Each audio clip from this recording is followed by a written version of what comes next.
الحمد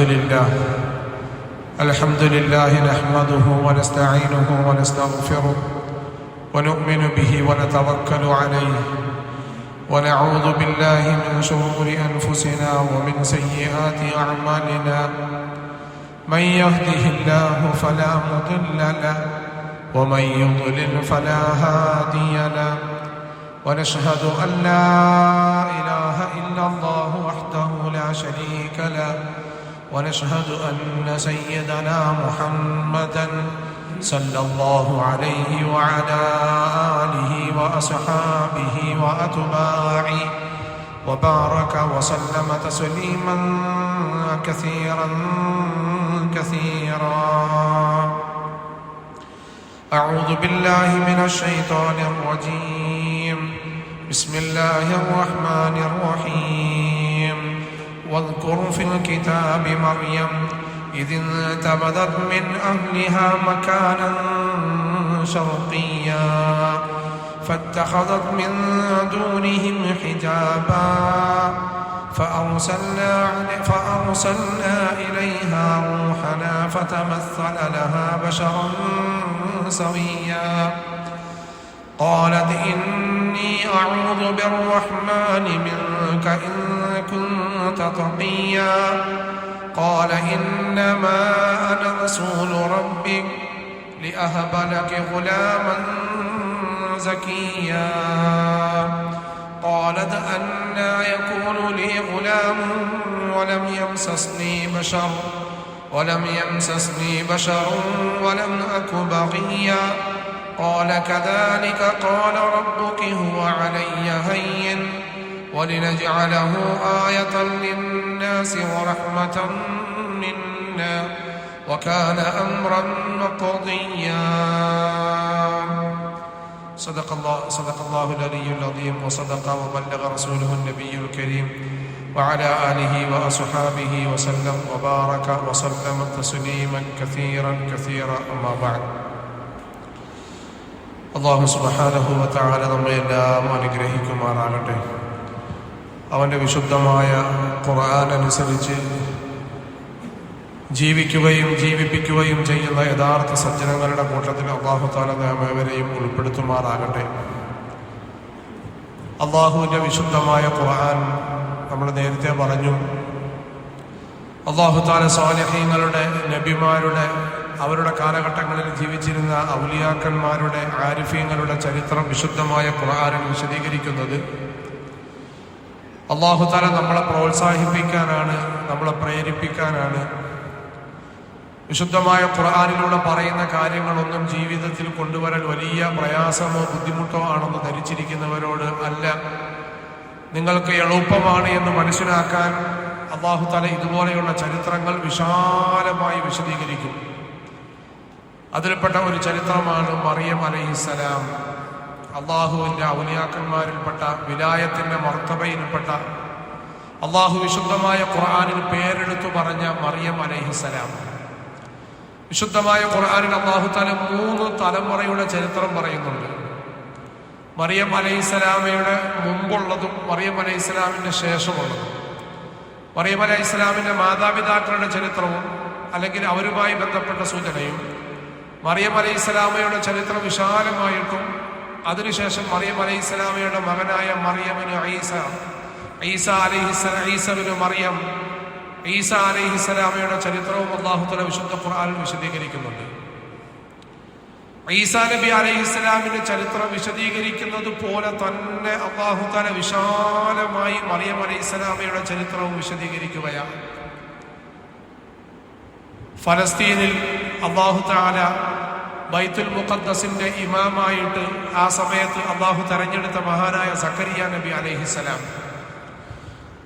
സക്കരിയ നബി അലൈഹിസ്സലാം യഥാർത്ഥത്തിൽ ആ നാട്ടുകാരനായിരുന്നില്ല.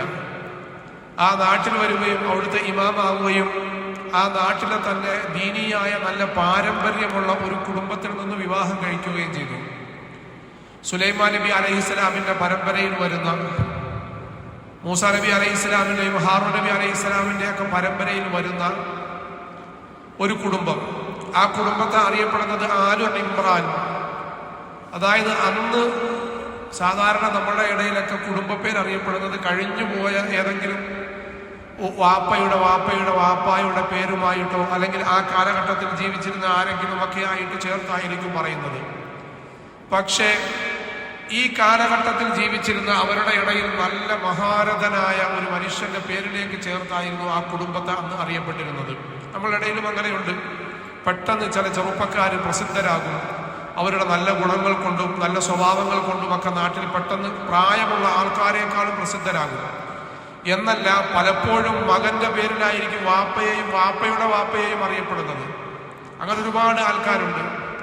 അള്ളാഹുവിന്റെ വിശുദ്ധമായ ദീനുൽ ഇസ്ലാമിൽ ചില മഹാരഥന്മാരായ പണ്ഡിതന്മാർ, ഫുഖഹാക്കൾ, അവരുടെ ജീവിതം ഒരുപക്ഷെ 30-35 വർഷമൊക്കെ ആയിരിക്കും ജീവിച്ചിരിക്കുന്നത്. പക്ഷെ അവരെഴുതിയിരിക്കുന്ന ഗ്രന്ഥങ്ങൾ നോക്കിയാൽ 100-110 വർഷവും ജീവിച്ചിരുന്നതായിട്ട് അനുഭവപ്പെട്ടു പോകുന്നു. അള്ളാഹു ബറക്കത്ത് നൽകുന്നതാണ്. എന്താണെങ്കിലും ഇമ്രാന്റെ മകളെയായിരുന്നു ഇമ്രാന്റെ മകളുമായി ബന്ധപ്പെട്ടാണ് മറിയം അലൈഹി ഇസ്ലാമിയുടെ ചരിത്രം വിശുദ്ധമായ ഖുർആനിൽ വിശദീകരിക്കുന്നത്. ആ ദമ്പതികൾക്ക് വർഷങ്ങളായിട്ട് മക്കളില്ലാതെ അവരിങ്ങനെ കാത്തു നിൽക്കുകയായിരുന്നു. ആ കുടുംബമെല്ലാം അള്ളാഹുവിനെ അനുസരിച്ച് ജീവിക്കുന്നവരായിരുന്നു. ഇമ്രാന്റെ ഭാര്യ ഹന്ന, അവർക്ക് മക്കളില്ലാതെ അവർ നിരന്തരം ഇങ്ങനെ ദുആ ചെയ്തുകൊണ്ടേയിരുന്നു. അങ്ങനെ അവരൊരു നേർച്ചയാക്കി അള്ളാഹുവിന്റെ അടുക്കൽ. വിശുദ്ധമായ ഖുർആൻ അള്ളാഹു തആല അങ്ങനെ തന്നെ പറയുന്നുണ്ട്. അവർക്കൊരു കുട്ടി വന്നു കഴിഞ്ഞാൽ അള്ളാഹുവെ, വിശുദ്ധമായ ബൈത്തുൽ മുഖദ്ദസ് അല്ലെങ്കിൽ ആ മുഖദ്ദസിലേക്ക് ഖിദ്മത്തിനായിട്ട് നേർച്ചയാക്കാവുന്ന അള്ളാഹു തആല അടുക്കൽ അവർ നേരത്തെ കരുതും, രണ്ടുപേരും കൂടി. അങ്ങനെ അള്ളാഹു തആല അവർക്ക് കുട്ടിയെ നൽകും, അവർ ഗർഭം ധരിക്കും. വിശുദ്ധമായ ഖുർആൻ അങ്ങനെ തന്നെ വിശദീകരിക്കുന്നുണ്ട്.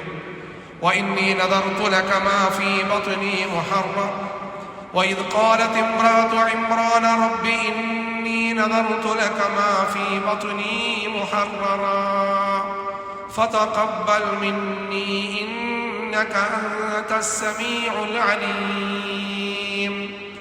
ഹന്ന ഗർഭം ധരിച്ചപ്പോൾ തന്നെ അവരൊരു നിയ്യത്തെടുത്തു. അവർ നേരത്തെ നിയ്യത്ത് ചെയ്തത് പുതുക്കി. നമ്മളിടയിലും പല ആൾക്കാരും പല നിയ്യത്ത് വെക്കാറുണ്ട്. പക്ഷേ ആ നിയ്യത്ത് നടപ്പാക്കേണ്ട സാഹചര്യം വരുമ്പോൾ കുറെ നാളുകൾ നീണ്ടുപോയതിന്റെ പേരിൽ അവരത് മറന്നു പോകാറുണ്ട്. പ്രിയപ്പെട്ടവരെ, മുഫസ്സിരീങ്ങൾ വിശദീകരിക്കുന്നു, അത് കടമായിട്ട് ബാധ്യതയായിട്ട് ശേഷിക്കും. പലപ്പോഴും ചില കാര്യങ്ങൾ നമ്മൾ പള്ളിയിൽ നിന്ന് കേൾക്കുമ്പോൾ അവിടെ വെച്ച് നിയ്യത്ത് ചെയ്യും. അള്ളാഹുവിന്റെ റസൂൽ മുസ്ലിം ഉദ്ധരിക്കുന്ന ഹദീസിൽ കാണാം, വൈദ് ഹമ്മ ബിഹസനത്തിൻ ഫലഹു അജ്റുഹു. വേറൊരു ഹദീസിൽ കാണാം, കതബ അല്ലാഹു ഇൻദഹു ഹസനത്തൻ കാമില. ഒരു മനുഷ്യൻ ഒരു നന്മയെ കുറിച്ച് കേട്ടു, ആരെങ്കിലും സഹായിക്കുന്ന സാമ്പത്തികമായത്, അതല്ല എങ്കിൽ ഏതെങ്കിലുമൊക്കെ ചരിത്രത്തിൽ മഹാന്മാരുടെ ജീവിതത്തിലെ ഇബാദത്തുകളെ കുറിച്ച് കേട്ടു, രാത്രിയിലത്തെ നമസ്കാരത്തെ കുറിച്ച് കേട്ടു. അപ്പോൾ ഒരു മനുഷ്യൻ നിയ്യത്ത് ചെയ്യുക, അല്ലാഹുവേ, എൻ്റെ കാലിലെ പ്രയാസമൊക്കെ ഒന്ന് മാറട്ടെ, ഞാനും ഇതുപോലെ രാത്രി 3 മണി മുതൽ സുബഹി വാക്ക് വിളിക്കുന്നത് വരെ ഇന്ന് നമസ്കരിക്കും. അല്ലെങ്കിൽ ഞാനും ഇന്ന ആൾക്കാരെ, എൻ്റെ ഈ ബുദ്ധിമുട്ടൊന്ന് മാറിയാൽ, ഈ സാമ്പത്തിക പ്രയാസം ഒന്ന് മാറിയാൽ ഞാൻ അവരെ സഹായിക്കും, ഇവരെ സഹായിക്കുമെന്നൊക്കെ നിയ്യത്ത് വെക്കും. അള്ളാഹു ബുദ്ധിമുട്ടെല്ലാം ആക്കി സാമ്പത്തിക അവസ്ഥ വരുമ്പോൾ ഇത് ഓർമ്മ വന്നാലും ഇതിനെ പരിഗണിക്കൂല. ഇത് ഓർമ്മ വന്നാലും ഇത് ശ്രദ്ധ വന്നാലും ഇതിനെ പരിഗണിക്കാതെ ഇങ്ങനെ വെക്കും. അപ്പോൾ ഇങ്ങനെ ശൈത്താൻ പല വസ്വാസം നമ്മുടെ മനസ്സിലിട്ട് തരും. ഞാൻ നിർബന്ധമായ നേർച്ചയൊന്നും വെച്ചില്ലല്ലോ, ഞാൻ നിർബന്ധം പറഞ്ഞില്ലല്ലോ, ഞാനിങ്ങനെ സാധാരണ പറഞ്ഞതല്ല ഉള്ളു. അള്ളാഹു കാക്കുമാറാകട്ടെ. അവർ നേരത്തെ കരുതി അള്ളാഹു താല അവർക്ക് ഗർഭം നൽകി. ആ ഗർഭം നൽകിയപ്പോൾ അവർ വാ കൊണ്ട് ബാക്കിയുള്ളവർ കേൾക്കുന്ന രീതിയിൽ കുടുംബക്കാരെയൊക്കെ വിളിച്ചിട്ട് അവർ പരസ്യമായിട്ട് പ്രഖ്യാപിച്ചു. അള്ളാഹുവിന് അത് ഇഷ്ടപ്പെട്ടു. അള്ളാഹു അങ്ങനെ തന്നെ പറയുകയാണ്. മറിയം അലൈഹി ഇസ്ലാമയുടെ ഉമ്മയുടെ സംഭവം പറയുകയാണ്. വൈദ് ഖാലത് ഇംറഅതു ഇമ്രാൻ, ഇമ്രാന്റെ ഭാര്യ പറഞ്ഞ സന്ദർഭം അത് സ്മരിക്കണം, അത് ഓർക്കണം. ഖിയാമത്ത് നാൾ വരെയും ഇങ്ങനെ പാരായണം ചെയ്യുകയാണ്. ഒരു സ്ത്രീ, ഒരു സാധുവായ സ്ത്രീ, ഒരു കുടുംബത്തിലെ ഒരു പെണ്ണ്. പ്രിയപ്പെട്ടവരെ, നമ്മുടെ സഹോദരിമാർ ഒരുപാടുണ്ട് താഴെ, നിങ്ങൾ കേൾക്കിൻ. അള്ളാഹു തആല വിശുദ്ധമായ ഖുർആനിൽ പേരെടുത്തു പറയുകയാണ് മറിയം അലൈഹിസ്സലാം. മറിയം അലൈഹിസ്സലാമയുടെ ഉമ്മയുടെ സംഭവം ജനിക്കുന്നതിന് മുമ്പേ ഖുർആനിൽ അള്ളാഹു പറയുകയാണ്. വൈദ് ഖാലത് ഇംറഅതു ഇമ്രാൻ റബ്ബി ഇന്നി. ഒരുപാട് ആൾക്കാർ നമ്മളുടെ ഇടയിൽ ഇപ്പോഴുമുണ്ട്. ഒരുപാട് ആൾക്കാർ അള്ളാഹുവിനോടുള്ള കരാറ് പൂർത്തിയാക്കുന്നവർ, നീയത്ത് പൂർത്തിയാക്കുന്നവർ. അള്ളാഹു താല അവരെ എല്ലാം ഈ കൂട്ടത്തിലായിരിക്കും ഉൾപ്പെടുത്തുന്നത് സ്വർഗത്തിലേക്ക്. അള്ളാഹു നമ്മൾ ആ കൂട്ടത്തിലാക്കുമാറാകട്ടെ. ഇംറഅതു ഇമ്രാൻ റബ്ബി ഇന്നി നദർതു ലക മാ ഫീ ബത്നി മുഹററ. എൻ്റെ വയറ്റിലുള്ളതിനെ പരിശുദ്ധമായിട്ട് അള്ളാഹുവെ ഞാനിതാ നദർതു ലക, നിനക്ക് വേണ്ടി നേർച്ചയാക്കുന്നു. നേർച്ച ഒരു വലിയ വിഷയമാണ്. നമ്മളുടെ ഇടയിൽ നിന്ന് നേർച്ചയെന്ന് കേൾക്കുമ്പോൾ പെട്ടെന്ന് നമുക്ക് ഓർമ്മ വരുന്നത്, ഇപ്പം റമദാനുമായിട്ട് നോമ്പ് 17 നമ്മളുടെ ഇടയിൽ ഒരുപാട് നേർച്ചകളെ കുറിച്ച് നമ്മൾ കേട്ടു. എന്തെല്ലാം നേർച്ചയാ റബ്ബേ, 313 ചെമ്പ് നേർച്ച ബിരിയാണി, ഓരോ വീട്ടുകാരും ഓരോ കുടുംബക്കാരും ഓരോ ചെമ്പ് ബിരിയാണി നേർച്ച. പിന്നെ ചില ആൾക്കാരൊക്കെ പറയാറുണ്ട്, ഇന്നടുത്ത് നാളെ നേർച്ച, നിങ്ങളെല്ലാം വരണേ, കല്യാണം വിളിക്കുന്നവരെ വിളിക്കാറുണ്ട്, പള്ളികളിൽ നേർച്ച നടത്താറുണ്ട്, ആണ്ട് തോറും നേർച്ച നടത്താറുണ്ട്. ഇങ്ങനെ നേർച്ച എന്ന വാക്ക് നമ്മളുടെ ഇടയിൽ ഇതുപോലെയുള്ള കാര്യങ്ങളൊക്കെ കേട്ട് കഴിഞ്ഞു. യഥാർത്ഥത്തിൽ നേർച്ച നോക്കി റസൂലുള്ളാഹി സ്വല്ലല്ലാഹു അലൈഹി വസല്ലമ തങ്ങൾക്ക് മുമ്പ്, ഈസാ നബി അലൈഹിസ്സലാം ജനിക്കുന്നതിനും മുമ്പ് അല്ലാഹു തആല നേർച്ച എന്ന വാക്ക് അവർ പറഞ്ഞതിനെ എടുത്തുദ്ധരിക്കുകയാണ് വിശുദ്ധ ഖുർആനിൽ. വിശാലമായി വിശദീകരിക്കേണ്ട ഒരു സംഭവമാണത്. അല്ലാഹു തൗഫീഖ് ചെയ്താൽ പിന്നെ നമ്മൾ അതിനെക്കുറിച്ച് വിശദീകരിക്കും. ചെറിയ ഒരു വിശദീകരണം. വിശുദ്ധമായ ദീനുൽ ഇസ്ലാമിലെ വളരെ പ്രധാനപ്പെട്ട ഒരു അധ്യായമാണ് നേർച്ച. നദർ എന്നാണ് അറബിയിൽ അതിന് പറയുന്നത്. അതൊരു ഇസ്മാണ്. അത് ഫിയലാകുമ്പോൾ നദർതു, നദറ, നദറ, നദറു, നദർതു, ഞാൻ നേർച്ച ചെയ്തു. ആ വാക്കാണ് അല്ലാഹു തആല ഇവിടെ ഉദ്ധരിച്ചത്. ഞാൻ നേർച്ചയാക്കുന്നു. നേർച്ചയാക്കുക എന്ന് പറഞ്ഞാൽ എനിക്ക് അനുവദനീയമായ ഒരു കാര്യത്തിന്, അല്ലെങ്കിൽ ദീനിയായിട്ട് സുന്നത്തായ ഒരു കാര്യത്തിന് ഞാൻ നേർച്ചയാക്കുന്നു. ഒരാൾ പറയുകയാണ്, വിശുദ്ധമായ റമദാനിന്റെ അവസാനത്തെ 10 ദിവസം ഇഅ്തികാഫിരിക്കാൻ ഞാൻ നേർച്ചയാക്കി. അങ്ങനെ നേർച്ചയാക്കി കഴിഞ്ഞാൽ ആ മനുഷ്യന് 10 ദിവസവും ഇഅ്തികാഫിരിക്കൽ നിർബന്ധമാണ്, ഫർളായി. രാത്രിയിൽ 4 റക്അത്ത് നമസ്കരിക്കാൻ, തഹജ്ജുദ് നമസ്കരിക്കാൻ ഞാനിതാ നേർച്ചയാക്കി എന്ന് പറഞ്ഞാൽ ആ 4 റക്അത്ത് തഹജ്ജുദ് അവൻ നിർബന്ധമാക്കി, ഫർളാക്കി എന്നാണ് അതിന്റെ അർത്ഥം. പ്രിയപ്പെട്ടവരെ, നേർച്ചയെക്കുറിച്ച് ഒരുപാട് വിശദീകരണം ഹദീസുകളിലും ആയത്തുകളൊക്കെ വെച്ചിട്ട് ഇങ്ങനെ ഫുഖഹാക്കൾ ഒരുപാട് വിശദീകരിക്കുന്നത് കാണാം. നേർച്ച എന്ന് പറഞ്ഞാൽ അതിന്റെ വിശദീകരണം തന്നെ, അതിന്റെ എന്താണ് എന്ന് അതിന്റെ തഅരീഫ് തന്നെ വിശദീകരിക്കുന്നത്, ഒരു മനുഷ്യന് അല്ലാഹു തആല സുന്നത്താക്കിയ ഒരു ഇബാദത്തിനെ നിർബന്ധമാക്കുന്നു, അല്ലെങ്കിൽ അല്ലാഹു തആല അനുവദനീയമാക്കിയ ഒരു കാര്യത്തെ നിർബന്ധമാക്കുന്നു. ഇതിനാണ് നേർച്ച എന്ന് പറയുന്നത്.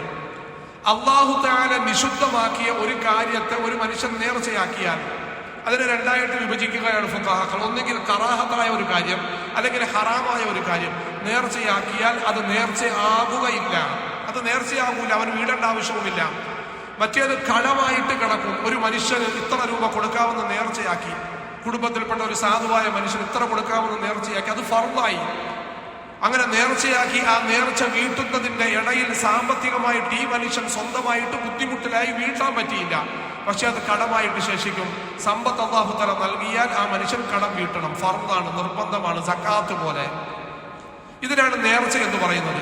ഈ നേർച്ചയുടെ കൂട്ടത്തിൽ ഉലമാക്കൾ ആദ്യം എണ്ണുന്നത് നമസ്കാരം. ഒരു മനുഷ്യൻ നമസ്കാരം നേർച്ചയാക്കുക. നമ്മളുടെ അത് കേട്ടിട്ടുണ്ടോ? എവിടെങ്കിലും ആരെങ്കിലും കേട്ടിട്ടുണ്ടോ? നമുക്കത് ചർച്ചയല്ല. നമ്മളുടെ ഇടയിൽ ചർച്ച ഏതാ? ആടിനെ വാങ്ങുക. നേർച്ചയ്ക്ക് ഒരു ആടിനെ വാങ്ങി എന്നിട്ട് അതിനെ അറക്കുക, എന്നിട്ട് നമ്മളെല്ലാവരും കൂടി ഇത് തിന്നുക. നേർച്ച എന്ത് രസമുള്ള നേർച്ചയാ!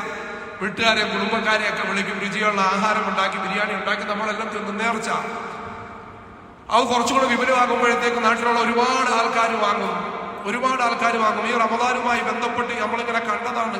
ഇപ്പൊ തൊടുന്നതും പിടിക്കുന്നതും എല്ലാം നമുക്ക് എവിടെ ഇരുന്നാലും കാണാൻ പറ്റുന്ന സാഹചര്യമാണ്.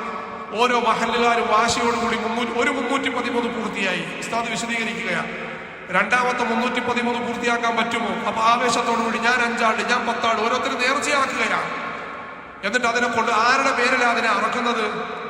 അള്ളാഹുവിന്റെ ജീവിതത്തിൽ അള്ളാഹുവിന് വേണ്ടി ജീവിതം മാറ്റിവെച്ച മഹാരഥന്മാരായ പണ്ഡിതന്മാർ, അല്ലെങ്കിൽ ഔലിയാക്കന്മാർ, ആരിഫീങ്ങൾ, അള്ളാഹുവിന്റെ പ്രവാചകന്മാരുടെ പ്രധാനപ്പെട്ട സഹാബാക്കൾ അവരുടെ ജീവിതം മുഴുവനും അള്ളാഹുവിന് വേണ്ടി മാറ്റിവെച്ചു. അവർക്ക് വേണ്ടി നേർച്ചയാക്കുകയാ. എന്ത് നേർച്ചയാ? അങ്ങനെ തന്നെ ഖുർആനിൽ അള്ളാഹു പറഞ്ഞു, അള്ളാഹു അല്ലാത്തവർക്ക് വേണ്ടി അറക്കുന്നതിന് നജസിന്റെ കൂട്ടത്തിലും മദ്യത്തിന്റെ കൂട്ടത്തിലും നിഷിദ്ധമായ ഭക്ഷണത്തിന്റെ കൂട്ടത്തിലാണ് അള്ളാഹു തആല ഈ ഭക്ഷണത്തിനെ എണ്ണാറുള്ളത്, പരിഗണിക്കാറുള്ളത്. നമുക്കാകെ കേട്ടിട്ടുള്ളത് ഇത് മാത്രമാണ്. കാരണം ഇത് വല്ലാത്ത രസമാണ്. വീട്ടിലൊരാടുണ്ട്, അതിനെ ആരെങ്കിലും ചോദിക്കാൻ നേർച്ചയാക്കിയേക്ക. ഇന്നാൾക്ക് ഒരു കോഴി, അതിനെ നേർച്ചയാക്കിയേക്ക. എന്താ നേർച്ച? അതിനെ അറുത്ത് ഭക്ഷിക്കുക. ആരെങ്കിലും 100 റക്അത്ത്, അല്ലാഹുവേ രാത്രി എന്റെ നീ ഇന്ന ആവശ്യം നീ പൂർത്തിയാക്കി തരണം തമ്പുരാനെ, രാത്രി ഞാൻ എഴുന്നേറ്റിട്ട് എനിക്ക് ഏറ്റവും പ്രിയപ്പെട്ട സമയത്ത് എഴുന്നേറ്റ് ഞാൻ 10 റക്അത്ത് അല്ലെങ്കിൽ 50 റക്അത്ത് അല്ലെങ്കിൽ 100 റക്അത്ത് ഞാൻ നമസ്കരിക്കാൻ നേർച്ചയാക്കി റബ്ബേ എന്ന് ആരെങ്കിലും പറയാറുണ്ടോ? ആരെങ്കിലും പ്രേരിപ്പിക്കാറുണ്ടോ? അള്ളാഹുവിനെ കടുക്കാൻ നമസ്കാരത്തെക്കാളും മഹത്വമുള്ള ഒന്നുമില്ല. എന്താണ് മാഹുവൻ നദർ? നദർ എന്ന് പറഞ്ഞാൽ എന്താ? നദർ എന്ന് പറഞ്ഞാൽ ഹുവ, അത് അമലുൻ, ഒരു അമലാണ്, യതഖറബു ബിഹി ഇലല്ലാഹ്, ആ അമല് കാരണം ആ മനുഷ്യൻ അല്ലാഹുവിലേക്ക് കൂടുതൽ അടുക്കും. ഇതിനാണ് നദർ എന്ന് പറയുന്നത്, നേർച്ച എന്ന് പറയുന്നത്. അപ്പൊ നേർച്ചയുടെ ഉദ്ദേശം എന്താ? അല്ലാഹുവിലേക്ക് കൂടുതൽ അടുക്കുക, അതിനു വേണ്ടിയുള്ള ഒരു ഇബാദത്ത്. ഇന്ന് നമുക്ക് അത് ചർച്ച പോലുമില്ല, പക്ഷെ നേർച്ചയോടെ നേർച്ചയാണ്. അതുകൊണ്ട് ഒരാൾ നേർച്ചയാക്കി, പാവപ്പെട്ട ഒരു മനുഷ്യൻ ഇത്ര രൂപ കൊടുക്കാമെന്ന് നേർച്ചയാക്കി, അള്ളാഹുവെ ഞാൻ ഇത്ര നോമ്പ് പിടിക്കാമെന്ന് നേർച്ചയാക്കുക, ആവശ്യങ്ങൾ പൂർത്തിയാക്കാൻ. അത്ഭുതമാണ് നമ്മുടെ കാര്യങ്ങൾ അള്ളാഹു നടത്തി തരും. അത്ഭുതമാണ്. എത്ര അനുഭവങ്ങൾ. അള്ളാഹുവെ ഞാനിതാ തിങ്കളാഴ്ചത്തെ വ്യാഴാഴ്ചത്തെ നോമ്പ് നേർച്ചയാക്കുന്ന റബ്ബെ, എന്റെ ഇന്ന ആവശ്യം നീ പൂർത്തിയാക്കി. ആര് പറയും? ഞാനും എന്റെ റബ്ബും മാത്രം അറിയുന്ന ഇബാദത്ത്. ആർക്കും പറ്റൂല, എല്ലാം ബുദ്ധിമുട്ടാണ്. കാരണം രാത്രി ഉറക്കം എഴുന്നേറ്റ് നിസ്കരിക്കുന്നത് ബുദ്ധിമുട്ടാണ്, നോമ്പ് പിടിക്കുന്നത് അതിനേക്കാളും ബുദ്ധിമുട്ടാണ്. എന്റെ പൈസ ഒരാൾക്ക് കൊടുക്കാൻ നിർബന്ധമാക്കിയാൽ കൊടുത്തേ പറ്റൂ, വല്ലാത്ത ബുദ്ധിമുട്ടാണ്. പക്ഷെ ബിരിയാണി ഉണ്ടാക്കി കഴിക്കാൻ വളരെ രസമാണ്. എല്ലാവരെയും വിളിക്കാം, കൂട്ടുകാർ പറയും, നാട്ടുകാർ പറയും, എല്ലാവർക്കും കൊടുക്കാം, ഇഷ്ടപ്പെട്ടത് കഴിക്കാം. അള്ളാഹു കാക്കുമാറാകട്ടെ. അവര് നേർച്ചയാക്കി, അള്ളാഹുവെ എന്റെ വയറ്റിലെ കുട്ടിയെ ഞാനിതാ നിന്റെ മസ്ജിദിന് വേണ്ടി നേർച്ചയാക്കുകയാണ്. ഇന്നി നദർതു ലക മാ ഫീ ബത്നി മുഹററൻ ഫതഖബ്ബൽ മിന്നി. എന്നിട്ട് അടുത്ത വാക്ക്, അള്ളാഹു നീ അതിനെ സ്വീകരിക്കണേ അല്ലാഹ്. കുഞ്ഞിനെ, സ്വന്തം മകനെ നേർച്ചയാക്കുകയാണ്, അല്ലെങ്കിൽ കുഞ്ഞിനെ നേർച്ചയാക്കുകയാണ് അള്ളാഹുവിന്റെ മസ്ജിദിന് വേണ്ടി, അള്ളാഹുവിന് വേണ്ടി നേർച്ചയാക്കുകയാണ്. ഫതഖബ്ബൽ മിന്നി, അള്ളാഹു നീ സ്വീകരിക്കണേ അല്ലാഹ്. ഇന്നക അന്തസ് സമീഉൽ അലീം, അള്ളാഹുവേ ഞാൻ പറഞ്ഞത് നീ കേട്ടവനാ റബ്ബേ, ഞാൻ ഏത് ഉദ്ദേശത്തിലാണ് പറഞ്ഞത് എന്ന് എന്റെ മനസ്സ് നീ അറിയുന്നവനാ തമ്പുരാനെ. ഇന്നക അന്തസ് സമീഉ, നീ കേട്ടതാ, എനിക്ക് വേറെ ഒരു ലക്ഷ്യവുമില്ല, നിന്റെ പൊരുത്തം മാത്രമാണ് തമ്പുരാനെ. വർഷങ്ങളായി മക്കളില്ലാതെ കാത്തു നിന്ന് അങ്ങനെ അല്ലാഹു തആല ഗർഭം നൽകി. ആ ഗർഭസ്ഥ ശിശു, ആ കുട്ടി ജനിച്ചില്ല, അത് ഉദരത്തിലിരിക്കുമ്പോൾ തന്നെ അല്ലാഹുവിന്റെ അടുക്കൽ നേർച്ചയാക്കുകയാണ്. അല്ലാഹുവേ എന്റെ വയറ്റിലുള്ളതിനെ ഞാനിതാ നിനക്ക് വേണ്ടി നേർച്ചയാക്കിയിരിക്കുകയാണ്. ഫതഖബ്ബൽ മിന്നി ഇന്നക അന്തസ് സമീഉൽ അലീം, അല്ലാഹു നീ എല്ലാം കേൾക്കുന്നവനാണ് തമ്പുരാനെ, നീ ഇതിനെ സ്വീകരിക്കണേ അല്ലാഹ്. അന്നു മുതൽ ഹന്ന അലൈഹിസ്സലാമയുടെ ജീവിതം വിശദീകരിക്കുന്നുണ്ട്. ചില ഹദീസുകൾ കാണാം, താരീഖിന്റെ കിതാബുകളിൽ വല്ലാതെ വിശദീകരിക്കുന്നു. അവർ അന്നു മുതൽ വല്ലാതെ സൂക്ഷ്മതയിലായിരുന്നു. കാരണം ഞാനൊരു പവിത്രമായ ഗർഭം ധരിച്ചിരിക്കുകയാണ്. അതിന്റെ അർത്ഥം ആ ഗർഭത്തിന് മാത്രമല്ല, ലോകത്ത് മുഅ്മിനീങ്ങളായ ആരെല്ലാം ഗർഭം ധരിക്കുന്നു അത് മുഴുവനും പവിത്രതയുള്ളതാ, അത് മുഴുവനും മഹത്വമുള്ളതാ. കുല്ലു മൗലൂദിൻ യൂലദു അലാ ഫിത്രത്തിൽ ഇസ്ലാം, ഭൂമിയിലേക്ക് ജനിച്ചു വീഴുന്ന മുഴുവൻ കുട്ടികളും ഏറ്റവും നല്ല ഫിത്രത്തിലായിട്ട്, ഏറ്റവും നല്ല പ്രകൃതിയിലാട്ടി എന്ന് റസൂലുള്ളാഹി സ്വല്ലല്ലാഹു അലൈഹി വസല്ലം ബുഖാരി മുസ്ലിമും ഉദ്ധരിക്കുന്ന ഹദീസാ. കുല്ലു മൗലൂദിൻ യൂലദു അലാ ഫിത്രത്തിൽ ഇസ്ലാം, എല്ലാ മക്കളും, ഒരു കുട്ടി പോലുമില്ല അള്ളാഹുവിന്റെ പ്രവാചകന്മാരുടെ മക്കളാണെങ്കിലും ആ നാട്ടിലെ ഏറ്റവും മോശക്കാരനായ, അല്ലെങ്കിൽ ഓരോ പ്രവാചകന്മാരുടെ കാലഘട്ടത്തിലെ ഏറ്റവും വലിയ പൈശാചിക പ്രവർത്തനം ചെയ്ത നമ്രൂദിന്റെ മകനാണെങ്കിലും ഫറോവയുടെ മകനാണെങ്കിലും, നാട്ടിൽ അറിയപ്പെടുന്ന ഏറ്റവും വലിയ കാഫിറായ മനുഷ്യന്റെ മകനാണ് എങ്കിലും, ലോകത്ത് അറിയപ്പെടുന്ന ഏറ്റവും വലിയ ഫാസിസത്തിന്റെ മകനാണ് എങ്കിലും, എല്ലാവരുടെയും മക്കൾ ഭൂമിയിലേക്ക് ജനിച്ചു വീഴുന്നത് പരിശുദ്ധരായിട്ടാണ്, പരിശുദ്ധമായ പ്രകൃതിയിലാണ് എന്ന് വിശുദ്ധമായ ഖുർആൻ, അള്ളാഹുവിന്റെ പ്രവാചകൻ സല്ലല്ലാഹു അലൈഹി വസല്ലം. എല്ലാ മക്കളും ഭൂമിയിലേക്ക് ജനിച്ചു വീഴുന്നത് പരിശുദ്ധമായിട്ടാണ്. ഇതുമായി ബന്ധപ്പെട്ട് തന്നെ പിൻതലമുറയിൽ വന്ന ഈസാ നബി അലൈഹി ഇസ്ലാമിന്റെ സമുദായം മാറ്റി മാറ്റി മാറ്റി മാറ്റി തിരിച്ചിട്ട് ഭൂമിയിലേക്ക് ജനിച്ചു വീഴുന്നത് എല്ലാം പാപികളായിട്ട്, ജനിച്ചു വീഴുന്ന കുട്ടി തന്നെ പാപിയായിട്ടാണ് ജനിച്ചു വീഴുന്നത്. അതിനെ പരിശുദ്ധിയാക്കാൻ വേണ്ടി കുറെ പ്രവർത്തനങ്ങൾ, പുണ്യാളം തളിക്കുക, മാമോദിസം മുക്കുക, അവരുടെ പാപത്തിന്റെ ഭാരം ഏറ്റുകൊണ്ട് നേരത്തെ നമ്മുടെ സൃഷ്ടാവായ അല്ലെങ്കിൽ നമ്മുടെ രക്ഷിതാവായ ഈസ അല്ലെങ്കിൽ യേശു ക്രിസ്തു മരണമടങ്ങിയ എന്തെല്ലാം വിശ്വാസങ്ങൾ, അബദ്ധജടിലമായ വിശ്വാസങ്ങൾ. എന്താണെങ്കിലും അല്ലാഹു തആല വിശുദ്ധമായ ഖുർആനിൽ ഇങ്ങനെ വിശദീകരിക്കുകയാണ്. മറിയം അലൈഹിസ്സലാം അന്ന് മുതലേ സൂക്ഷ്മതയിലായിരുന്നു. ഇന്നും എൻ്റെ പ്രിയപ്പെട്ട സഹോദരങ്ങളെ, എൻ്റെ പ്രിയപ്പെട്ട സഹോദരിമാരെ, ഒരാൾ ഗർഭം ധരിച്ചു കഴിഞ്ഞാൽ ആ സമയം മുതൽ അള്ളാഹുവിന്റെ ഹഫദത്തിന്റെ മലക്കുകളുടെ സംരക്ഷണത്തിലാണ് അവർ. അള്ളാഹു തആല അവർക്കൊരു വലിയ പ്രത്യേകത നൽകി. എന്താ പ്രത്യേകത? അതിശേഷം വരുന്നുണ്ട്. അവരുടെ പ്രത്യേകത ആകാശഭാഗത്തു നിന്നും അള്ളാഹുവിന്റെ പ്രവാചകന്മാരുടെ അടുക്കലേക്ക് മാത്രം പറന്നിറങ്ങിയ അള്ളാഹുവിന്റെ മുഖറബുൽ അംലാക്ക് ജിബ്രീൽ അലൈഹിസ്സലാം, റൂഹുൽ അമീൻ, ആ റൂഹുൽ അമീൻ അള്ളാഹുവിന്റെ ഭാഗത്തു നിന്നും ഒരു ജീവനും കൊണ്ട് നിങ്ങളുടെ വീട്ടിലും പറന്നിറങ്ങിയിട്ടുണ്ട്, നിങ്ങളുടെ ഭാര്യയുടെ ഉദരത്തിലേക്ക്. അള്ളാഹുവിന്റെ റസൂല് പറഞ്ഞു, ഗർഭം ധരിച്ചു, കുട്ടി ഇങ്ങനെ വളർന്നു തുടങ്ങി, ഏകദേശം 4 മാസമാകുമ്പോഴേക്കും റൂഹുമായിട്ട് നമ്മുടെ വീട്ടിൽ വരും ജിബ്രീൽ അലൈഹിസ്സലാം. അതൊരു പവിത്രതയുള്ളതല്ലേ, അതൊരു മഹത്വമുള്ളത്. അതിനേക്കാൾ വലിയ മഹത്വം എന്താ? അത് സ്വീകരിക്കാനുള്ള സൗകര്യത്തിലല്ല ഇന്ന് നമ്മളിൽ പല ആൾക്കാരും അതിന് ഒരു ഗൗരവത്തിലും എടുക്കൂല. 24 മണിക്കൂറും സിനിമ കണ്ടുകൊണ്ടിരിക്കും, സിനിമാ പാട്ട് കേട്ടുകൊണ്ടിരിക്കും, എപ്പോഴും സന്തോഷത്തിലിരിക്കണമെന്ന ഡോക്ടർ പറയും. അതുകൊണ്ട് കോമഡികൾ കണ്ടുകൊണ്ടിരിക്കും. അള്ളാഹു കാക്കുമാറാകട്ടെ. അതിന്റെ പ്രതിഫലനമായിട്ട് നിങ്ങളുടെ മക്കൾ വിഡ്ഢികളും പമ്പര വിഡ്ഢികളുമായിട്ടായിരിക്കും ഭൂമിയിലേക്ക് ജനിച്ചു വീഴുന്നത്. മൗലാന മൻസൂർ ഉസ്മാനി റഹ്മത്തുള്ളാഹി അലൈഹി ഈ ആയത്തും അല്ലെങ്കിൽ ഇതുമായി ബന്ധപ്പെട്ട ഹദീസുകൾ വെച്ചിട്ട് ഒരു വലിയ കിതാബ് തന്നെ എഴുതിയിട്ടുണ്ട്. മഹാനവറുകൾ വിശദീകരിക്കുകയാ, ഒരു ഉമ്മ ഒരു സ്ത്രീ ഗർഭം ധരിക്കുമ്പോൾ ആ സമയം മുതൽ അവളുടെ ജീവിതത്തിന്റെ പ്രതിഫലനം തീർച്ചയായിട്ടും ആ കുട്ടിയിലും ഉണ്ടാകും. ഇന്ന് വർത്തമാന ശാസ്ത്രവും അംഗീകരിക്കുകയാണ് 100%. നിങ്ങൾ ഒരുപാട് ടെൻഷൻ എടുക്കാൻ പാടില്ല, അവരാ രീതിയിലേ പറയും. നിങ്ങൾ ഒരുപാട് അസ്വസ്ഥരാകാൻ പാടില്ല, അത് കുഞ്ഞിനെ ബാധിക്കും, കുഞ്ഞിന്റെ മാനസികാവസ്ഥയെ പോലും ബാധിക്കും. അതുകൊണ്ട് നിങ്ങൾ എപ്പോഴും ഹാപ്പി ആയിരിക്കണം, നിങ്ങൾ സന്തോഷിച്ചിരിക്കണം, നിങ്ങൾ നല്ല ഭക്ഷണമാണ് കഴിക്കേണ്ടത്. അള്ളാഹുവിന്റെ വിശുദ്ധ ഖുർആൻ പറയുന്നു, നബിമാര് പഠിപ്പിക്കുന്നു, അള്ളാഹുവിന്റെ പ്രവാചകൻ പഠിപ്പിക്കുന്നു, നിങ്ങൾ ദിക്ർ ചൊല്ലിക്കൊണ്ടിരിക്കും, വിശുദ്ധമായ ഖുർആൻ പാരായണം ചെയ്തുകൊണ്ടിരിക്കും. അതിന്റെ പ്രതിഫലനം നിങ്ങളുടെ മക്കളിലുണ്ടാകും. നിങ്ങൾ ഗർഭിണിയായിരിക്കുമ്പോൾ നിങ്ങൾ ദേഷ്യപ്പെടരുത്. നിങ്ങൾ ഗർഭിണിയായിരിക്കുമ്പോൾ മറ്റുള്ളവരെ കുറിച്ച് ഗീബത്തും നമീമത്തും പറയരുത്. നിങ്ങൾ ഗർഭിണിയായിരിക്കുമ്പോൾ നിങ്ങൾ വഴക്കുണ്ടാക്കരുത്. നിങ്ങൾ ഗർഭിണിയായിരിക്കുമ്പോൾ ആരെക്കുറിച്ചും മോശമായ ചിന്ത നിങ്ങളുടെ മനസ്സുകളിൽ വെക്കരുത്. ഇതെല്ലാം നിങ്ങളുടെ മക്കളിൽ പ്രതിഫലനം ഉണ്ടാകും. നിങ്ങളുടെ മക്കൾ സാലിഹായ മക്കളാകണമെന്ന് ആഗ്രഹമുണ്ടോ? ഇമ്രാന്റെ ഭാര്യ ഹന്ന നിയത്ത് ചെയ്തതുപോലെ അല്ലാഹു ഇത് പരിശുദ്ധമായതാണ്. അതിന് നമുക്ക് സ്വന്തമായിട്ടൊരു വില വേണം. ഭർത്താവിന് വില ഉണ്ടാകണം, ഭാര്യയ്ക്ക് വില ഉണ്ടാകണം. എന്റെ ഉദരത്തിൽ അള്ളാഹുവിന്റെ ലോകത്തെ ഏറ്റവും വലിയൊരു അത്ഭുതം സംഭവിച്ചു കൊണ്ടിരിക്കുകയാണ്. അതിന് അള്ളാഹു എന്നെ കാരണമാക്കി. അള്ളാഹു ലോകത്തെ ഏറ്റവും വലിയ ഭാഗ്യം എനിക്ക് നൽകിയിരിക്കുകയാണ്. അതിന് അള്ളാഹു എന്നെ തെരഞ്ഞെടുത്തു. പ്രിയപ്പെട്ടവരെ, അതറിയണമെങ്കിൽ മക്കളില്ലാത്തവരുമായിട്ട് നമ്മളൊന്ന് സഹകരിച്ചു നോക്കണം. അള്ളാഹു നമുക്ക് എന്ത് അനുഗ്രഹമാണ് നൽകിയത്. ഒരു 7-8 മാസങ്ങൾക്ക് മുമ്പ് നമ്മുടെ നാട്ടിലുള്ള ഒരു സഹോദരൻ, അള്ളാഹു മക്കളെ സാലിഹാക്കുമാറാകട്ടെ, അദ്ദേഹത്തിന് കുട്ടിയായി. വല്ലാത്ത സന്തോഷമായി അഖീഖ കൊടുക്കുന്നതുമായി ബന്ധപ്പെട്ട് വിളിച്ചു. ആ സന്ദർഭത്തിൽ പറഞ്ഞു, അള്ളാഹുവാണ് സത്യം, ഞാൻ ഉസ്താദിനോട് പറയുകയോ വേറെ ആരോടും പറഞ്ഞിട്ടില്ല. ഏകദേശം 60 ലക്ഷം രൂപയിലധികം ഞാൻ ഈ കുട്ടിക്ക് വേണ്ടി ചെലവാക്കി, അല്ലെങ്കിൽ ഒരു കുട്ടി ഉണ്ടാകാനായിട്ട് ചെലവാക്കി, ചികിത്സയുമായി ബന്ധപ്പെട്ട്. എന്നിട്ട് ഞാൻ അല്ലാഹു അക്ബർ. അപ്പോൾ അദ്ദേഹം അടുത്ത വാക്ക് പറഞ്ഞത്, എന്റെ വീടും പറമ്പും വിൽക്കേണ്ടി വന്നാലും ഞാൻ ചികിത്സയുമായി മുന്നോട്ട് പോയാൽ. നല്ല ദീനുള്ള മനുഷ്യൻ. എന്റെ വീടും പറമ്പും വിൽക്കേണ്ടി വന്നാലും ഞാൻ ഈ ചികിത്സയുമായി മുന്നോട്ട് പോയാല്. ഒരു കുഞ്ഞിന് വേണ്ടിയുള്ള ആഗ്രഹം അതാ. അള്ളാഹു നമുക്കിങ്ങനെ വാരിക്കോരി തന്നതുകൊണ്ട് നമുക്കൊരു വിലയുമില്ല, നമുക്കൊരു മഹത്വവുമില്ല. ഹന്ന അലൈഹിസ്സലാം നിയ്യത്ത് വെച്ചു, അള്ളാഹുവേ എന്റെ വയറ്റിലുള്ള മുഹററൻ പരിശുദ്ധമായ കുഞ്ഞ് അത് അള്ള സ്വീകരിച്ചു. മുഫസ്സിരീങ്ങൾ പറയുന്നു, ആ ഉമ്മയുടെ മാനസിക അവസ്ഥയാണ് അള്ളാഹു തആല ലോകത്ത് അത്ഭുതകരമായ ഒരു കുഞ്ഞിനെ കൊണ്ടുവന്നു. അത് ഇൻഷാ അല്ലാഹ് പിറകെ വരും. ആ ഉമ്മ നിയ്യത്ത് ചെയ്തു, അള്ളാഹുവേ എന്റെ കുഞ്ഞിനെ ഞാൻ നിനക്ക് നൽകും. നിയ്യത്ത് ചെയ്തു. ആ രീതിയിൽ ജീവിക്കുക. നിയ്യത്ത് മാത്രമല്ല, നമുക്ക് നിയ്യത്ത് ചെയ്യാൻ നല്ല ഉഷാറാ. നിയ്യത്ത് നമ്മൾ ചാടിക്കയറി ഒരുപാട് നിയ്യത്ത് വെക്കും. പക്ഷെ ആ നിയ്യത്ത് അനുസരിച്ച് നമ്മൾ പ്രവർത്തിക്കുന്നുണ്ടോ? അതിനനുസരിച്ച് നമ്മൾ ജീവിക്കുന്നുണ്ടോ? അള്ളാഹു അമാനത്തായിട്ട് ഒരു കുഞ്ഞിനെ എന്റെ ഉദരത്തിൽ നൽകിയിരിക്കുകയാ. അതിന്റെ ഉത്തരവാദിത്വം കൂടി അള്ളാഹു നൽകിയിരിക്കുകയാ. അതിന്റെ ഭാവി കൂടി അള്ളാഹു എന്റെ കയ്യിൽ നൽകിയിരിക്കുകയാ.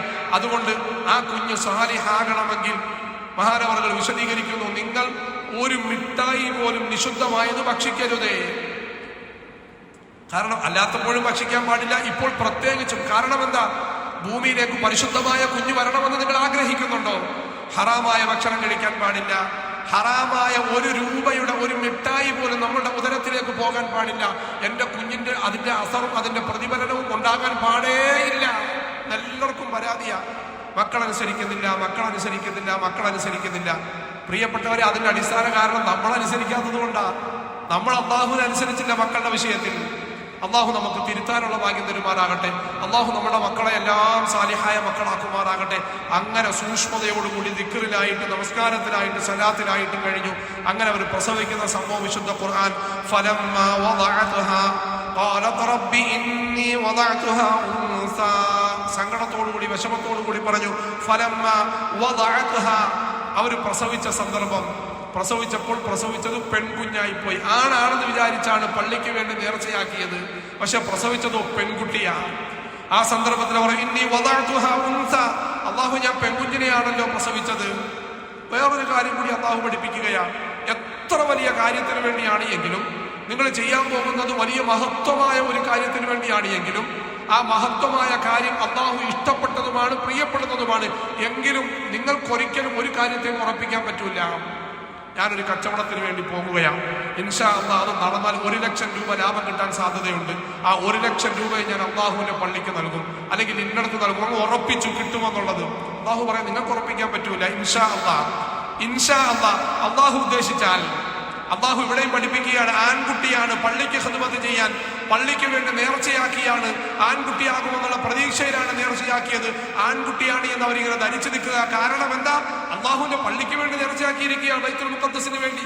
പക്ഷെ അള്ളാഹു പറയുക, ജനിച്ചപ്പോൾ പെൺകുട്ടിയാണ്. അവർ അംഗീകരിക്കാൻ തയ്യാറായി. ഇന്നി വദഅതുഹാ ഉൻസ വല്ലാഹു അഅലമു ബിമാ വദഅത് വലൈസ ദക്കറു കൽ ഉൻസ. ഏത് കുഞ്ഞിനെയാണ് പ്രസവിച്ചതെന്ന് അള്ളാഹുവിനറിയാം. വലൈസ ദക്കറു കൽ ഉൻസ. ഒരിക്കലും ആൺകുട്ടി പെൺകുട്ടിയെ പോലെ ആകില്ല. ഒരുപാട് പരിമിതികളുണ്ട്.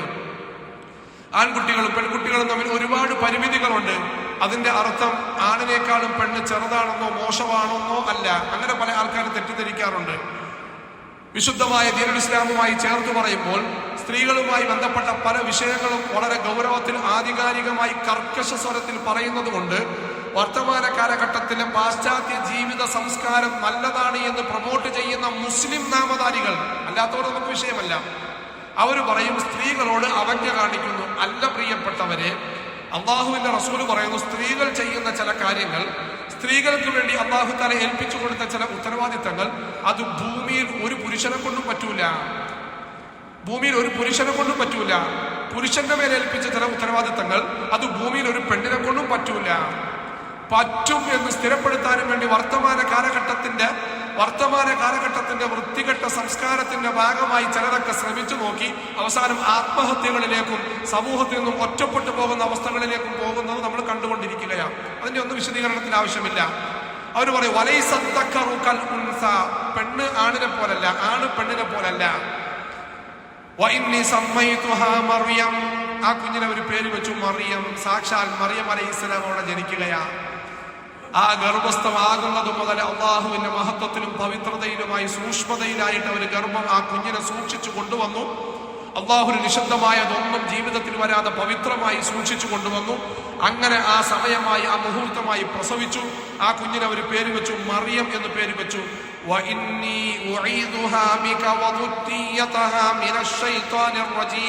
എന്നിട്ട് അവരൊരു വാക്കു പറഞ്ഞു, ഒരു അത്ഭുതകരമായ വാക്കു കൂടി പറഞ്ഞു. ആ കുഞ്ഞിനെ പ്രസവിക്കുന്ന സമയം സാധാരണ നമുക്കറിയാം, ഭൂമിയിൽ ഏറ്റവും വലിയ വേദന പ്രസവ വേദനയാണ്. ഭൂമിയിൽ ഏറ്റവും വലിയ വേദന പ്രസവ വേദനയാണ്. ആ പ്രസവ വേദനയാണ് ആ കുഞ്ഞിനോടുള്ള ആ ഉമ്മയുടെ സ്നേഹത്തിന്റെ പ്രധാനപ്പെട്ട ഒരു മാനദണ്ഡം. ഇന്ന് ഒരുപാട് പുരോഗമിച്ച് ആൾക്കാർ, മുസ്ലിമീങ്ങൾ പോലും സങ്കടം അതാണ്, നേരത്തെ ജാതകമെല്ലാം നോക്കി വെക്കും. എന്റെ ആഗ്രഹം എന്റെ കുഞ്ഞ് ഡോക്ടർ ആകണമെന്നാണ്. അപ്പൊ നേരത്തെ പറയും ആണാണോ പെണ്ണാണോ എല്ലാം അറിഞ്ഞു കഴിഞ്ഞു. 4 മാസമായപ്പോഴേക്കും വ്യക്തമായി എന്നല്ല. 7 ഇഞ്ചക്ട് ചെയ്യുന്ന സമയത്ത് തന്നെ ആ 7 സ്കാൻ ചെയ്തിട്ട് ആണാണോ പെണ്ണാണോ ഒന്നും ഖുർആൻ ഇതിലൊന്നുമല്ല. അങ്ങനെ ചില ആൾക്കാർ ധരിക്കാറുണ്ട്. ആ സമയത്ത് തന്നെ അല്ലാഹു തആല പറയുന്നു, പുറത്തേക്ക് നിർഗളിക്കുന്നതിൽ നിന്നും ആണിനെയും പെണ്ണിനെയും അത് കുട്ടി ജനിക്കുമ്പോൾ ഉള്ള സംഭവമല്ല. പുരുഷന്റെയും സ്ത്രീയുടെയും സെമനും അണ്ടവും തമ്മിൽ അത് നിർഗളിക്കുന്ന സമയത്ത് തന്നെ ആണിനെയും പെണ്ണിനെയും അല്ലാഹു തആല വേർതിരിക്കുമെന്ന് അത് നോക്കിയിട്ടാണ് ശാസ്ത്രം പറയുന്നത്, അല്ലാതെ ഖുർആന് മുമ്പേ കടന്നൊന്നുമല്ല. എന്താണെങ്കിലും ആ കുട്ടി ജനിച്ചു. ആ ജനിച്ചു വീണ കുട്ടി ആ സന്ദർഭമായപ്പോഴേക്കും, ആ ജനിച്ചു വീണ സമയമായപ്പോഴേക്കും മറിയം അലൈഹിസ്സലാം ഒരു വലിയ പ്രാർത്ഥന നടത്തി. സൂക്ഷ്മതയോടുകൂടി വളർത്തിക്കൊണ്ടുവന്നു. ആ സമയമായപ്പോൾ അവരൊരു പ്രാർത്ഥനയും നടത്തി. ആ പ്രാർത്ഥന ഏതാ? വഇന്നി. ആദ്യം കുഞ്ഞിന് പേര് വെച്ചു. ആ പേര് വെച്ചു, അല്ലെങ്കിൽ അതിനു മുമ്പാണ് ഈ ദുആ പറഞ്ഞത് എന്നാണ് അധികം മുഫസ്സിരീങ്ങളുടെയും അഭിപ്രായം. ആ പ്രസവിക്കുന്ന സമയം നമുക്കറിയാം, ഭൂമിയിലെ ഏറ്റവും വലിയ വേദന പ്രസവ വേദനയാണ്. ആ പ്രസവ വേദന അറിയാത്ത സാഹചര്യത്തിലേക്കാണ് ഇന്ന് പല അവസ്ഥകളും പോകുന്നത്. നേരത്തെ ജാതകം നോക്കി വെച്ചു, എന്നിട്ട് ആ ജാതകമാകുമ്പോൾ നേരത്തെ ഹോസ്പിറ്റലുകാരുമായിട്ട് ഒരു ധാരണയായി, ആ സമയമാകുമ്പോൾ നിങ്ങൾ മുറിച്ച് കുഞ്ഞിനെ പുറത്തു തരണം. സിസേറിയൻ നേരത്തെ ഫിക്സ് ചെയ്തു ടൈം. പണ്ടത്തെ അവസ്ഥയൊക്കെ മാറി, പെയിനായി അല്ലെങ്കിൽ സമയമായി, എന്നിട്ടും കുഞ്ഞു വരുന്നില്ല, പെയിൻ വരുന്നില്ല. അപ്പോൾ ട്രിപ്പിടും അല്ലെങ്കിൽ മറ്റു പല കാര്യങ്ങളുമായി ബന്ധപ്പെട്ടിട്ട് പെയിൻ ഉണ്ടാകും. എന്നിട്ടും നോർമൽ ഡെലിവറി നടക്കുന്നില്ല, വളരെ ബുദ്ധിമുട്ടാണ് എന്ന് നോക്കും, മാക്സിമം നോക്കും, അവസാനം സിസേറിയനിലേക്ക് പോകും. ഇതൊന്നുമല്ല, ഒരു പെയിൻ പോലും വന്നിട്ടില്ല. പക്ഷെ ഈ ജാതകത്തിൽ എനിക്ക് കുട്ടിയെ കിട്ടണം, അതിന് തയ്യാറാണെന്ന് പല ഹോസ്പിറ്റലുകളും. ആ സമയമാണ്, കാരണം ആ ജാതകത്തിൽ കുട്ടി ജനിക്കണം. അള്ളാഹു കാക്കുമാറാകട്ടെ. പ്രസവ വേദന അള്ളാഹു പെണ്ണിന് വെച്ചിരിക്കുന്ന ഒരു മഹത്വമാണ്. അള്ളാഹുവിന്റെ റസൂലിന്റെ ഒരുപാട് ഹദീസുകളുണ്ട്. ശാസ്ത്രം വിശദീകരിക്കുന്നു, ഒരു മനുഷ്യന് ശരീരത്തിൽ അനുഭവിക്കാൻ കഴിയുന്ന വേദന, ഒരു മനുഷ്യന് ശരീരത്തിൽ അനുഭവിക്കാൻ കഴിയുന്ന വേദന, നല്ല വേഗതയിൽ വരുന്ന ഒരു ട്രെയിൻ ഒരു മനുഷ്യനെ ഇടിച്ചു തെറിപ്പിച്ചു, തൽക്ഷണം ആ മനുഷ്യൻ മരണപ്പെട്ടില്ല. ആ മനുഷ്യൻ മരണത്തോട് കിടന്ന് മെല്ലിട്ട് കിടന്ന് അനുഭവിക്കുന്ന വേദനയുണ്ടല്ലോ, അതിന് സമാനമായ വേദനയാണ് പ്രസവ സമയമാകുമ്പോൾ ഒരു ഉമ്മയ്ക്കുണ്ടാകുന്ന വേദന. എന്നിട്ട് അള്ളാഹുവിന്റെ റസൂല് പറഞ്ഞു, ആ ഹദീസ് വെച്ചിട്ട് മുഹദ്ദിസീങ്ങൾ വിശദീകരിക്കുന്നു, അള്ളാഹു തആല പ്രസവിക്കുന്ന ഒരു പെണ്ണിന് കുറച്ചു കഴിയുമ്പോഴേക്കും ആ പ്രസവത്തിന്റെ വേദന അള്ളാഹു തആല മറപ്പിച്ചു കളയും. അങ്ങനെ മറന്നില്ലായിരുന്നുവെങ്കിൽ വല്ലാഹി സത്യം അവൾ രണ്ടാമതൊരു പ്രസവത്തിന് തയ്യാറാകൂലായിരുന്നു. അത്ര വേദനയാ. അള്ളാഹു നമ്മുടെ ഉമ്മമാർക്ക് പുറത്തു കൊടുക്കുമാറാകട്ടെ. അള്ളാഹു നമ്മുടെ ഉമ്മമാർക്ക് ദീർഘായുസ് നൽകുമാറാകട്ടെ. അള്ളാഹു നമ്മളെ മരണപ്പെട്ടു പോയ ഉമ്മമാർക്ക് അള്ളാഹു തആല സ്വർഗം നൽകുമാറാകട്ടെ. വിശുദ്ധമായ റമദാനിന്റെ പ്രധാനപ്പെട്ട രാത്രി കണ്ണ് നിറഞ്ഞ് നമ്മൾ ദുആ ചെയ്യണം. അള്ളാഹു എന്റെ ഉമ്മായ്ക്ക് നീ മഹത്വം നൽകണേ അല്ലാഹ്. ഇമാം ഷാഫി റഹ്മത്തുള്ളാഹി അലൈഹി വലിയ പണ്ഡിതന്, 10,000-കണക്കിന് ശിഷ്യന്മാരെ ഒരിടത്ത് ക്ലാസ് എടുക്കാൻ പോകുമ്പോൾ, പല സ്ഥലത്ത് ഇങ്ങനെ ക്ലാസ് എടുക്കാൻ പോകും. അതിനിടയിൽ അദ്ദേഹം വീട്ടിൽ വരുമായിരുന്നു. വീട്ടിൽ വരുന്ന സമയത്ത് ഉമ്മയുടെ കാലിങ്ങനെ നെക്കിക്കൊടുക്കും. എന്നിട്ട് ഒരു പ്രാവശ്യം ഉമ്മയുടെ കാലെടുത്ത് ഇങ്ങനെ ചുംബിച്ചു. അപ്പോൾ ഉമ്മ കണ്ണ് നിറഞ്ഞുകൊണ്ട് ചോദിച്ചു, ലോകത്ത് ഒരുപാട് ആൾക്കാർ നിന്നെ കാണാൻ ഇങ്ങനെ പ്രതീക്ഷിച്ച് നിൽക്കുക, നീ എന്താ ഈ കാണിക്കുന്നത്? അപ്പോൾ അള്ളാഹുവിന്റെ പ്രവാചകന്റെ ഹദീസ് പറഞ്ഞിട്ട് പറഞ്ഞു, ഉമ്മ, ഞാൻ എത്ര വലുതായാലും എന്റെ സ്വർഗം ഉമ്മയുടെ കാലിന്റെ ചവിട്ടിലാണ്. എന്റെ സ്വർഗം ഉമ്മയുടെ കാലിന്റെ ചവിട്ടിലാണ്. അള്ളാഹു ഉമ്മമാരെ സ്നേഹിക്കാനുള്ള ഭാഗ്യം തരുമാറാകട്ടെ. എത്ര ഇബാദത്ത് ചെയ്താലും അവരെ മാറ്റി നിർത്തിയാൽ അതൊന്നും അള്ളാഹ് സ്വീകരിക്കൂല. വെറുതെ ഇങ്ങനെ മുഖത്ത് നോക്കിക്കൊണ്ടിരുന്നാൽ, ഇന്നലെ നമ്മൾ പറഞ്ഞതാ, വെറുതെ ഇങ്ങനെ ഉമ്മയുടെ മുഖത്ത് പുഞ്ചിരിച്ചുകൊണ്ട് നോക്കിയിരുന്നാലും അള്ളാഹു പ്രതിഫലം നൽകും. അതിന്റെ ഏറ്റവും വലിയ പ്രത്യേകത, അവരുടെ ഗർഭം മുതൽ തുടങ്ങി ആ പ്രസവ സമയം അള്ളാഹുവിന്റെ വിശുദ്ധമായ ഖുർആൻ വേറൊരു സ്ഥലത്ത് വിശദീകരിക്കുന്നുണ്ട്. വഹ്നൻ അലാ വഹ്ൻ, സഹിക്കാൻ പറ്റാത്ത വേദന, സഹിക്കാൻ പറ്റാത്ത വേദന. ആ വേദനയോടുകൂടി പ്രസവിക്കും. അള്ളാഹുവിന്റെ വിശുദ്ധമായ ഖുർആൻ പറയുകയാണ്, ആ സമയത്ത് വേദനയുണ്ട്, ബുദ്ധിമുട്ടുണ്ട്. പക്ഷെ മറിയം അലൈഹിസ്സലാം അവിടെ നിന്നുകൊണ്ട് കരച്ചിലിന്റെ ഇടയിൽ ഒരു പ്രാർത്ഥന നടത്തിയ അള്ളാഹുവിനോട്. ചില നിർണായകമായ സമയത്ത് നമ്മളുടെ ദുആയ്ക്കും അള്ളാഹു വലിയ അസർ പ്രതിഫലനം വെച്ചിട്ടുണ്ട്. എന്താ ദുആ ചെയ്തത്?